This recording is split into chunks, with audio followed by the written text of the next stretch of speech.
Bordatxo jatetxeak eta bertze 23 gehiagok parte hartuko dute Bilboko Deusto Auzoko 3. pintxo lehiaketan. Ja aurreratzen diguten bordatxokoek zein den euren proposamena. Txipiroi txotxa frigitua, kalabazina eta konfitatutako tipularekin. Nola egiten da pintxo hori? Errez. Pintzen dugu ogi pixka base bezala, gero kalabazin frigitua eta tipula konfitatua. Txipiroi hori frigituta, aze itxura. Beraren gainean, gero gozatzeko pixkat. Ze salsa da hori? Hau da patata krema, bale? Horren gainean indarra emateko, piniko digu. Perrexila, olioa eta beratxuria. Hori da. Sesamo beltza. Hori porrua da, ez da, frigitua. Pixka volumena eta kurruskariak gelditzeko. Hau da 3. txapelketa partatzen duguna hemen Deustun. Lehenengoan irabazik genuen, bigarrena, ikusko dugu, no? Epaimaia bezeroak izanen direnik pintxoa jan eta gero puntuazioa emanen dut, hori da idea. Hala, idea da, jendea bere botoekin emaitza ematea. Zein da helburua? Zertarako antolatzen duzu pintxo lehiaketa hau?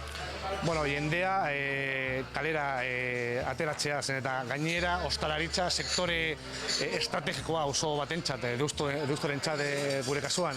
Eta, bueno, tabernak jendez beteta badaude, seinale ona izango da. Bertzioa indartzeko, ez da? Hori, bai, elkarrekin daude, guztiok. La Tapa tabernan gaude eta zuen proposamena hauxe ez, lehiaketarako. Bai, hauxe da, Joseba. Da lasaina bat, dagona sortua antxoa zetatunaz, dauka piper gorria, besamela eta gazta. Ez dauka pastarik? Ez dauka pastarik. Zuek 2 urtez jarraian irabazi duzu barrarik onenaren saria. Bai, hori da.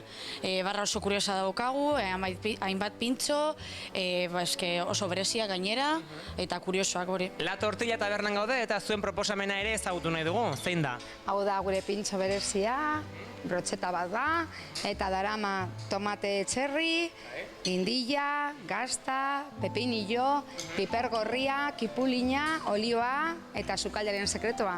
Etorri da jendea ja probatzera zuen pintxoa? Bai, jende pilo bat eta gustatu zaie. Puntuazioak eta?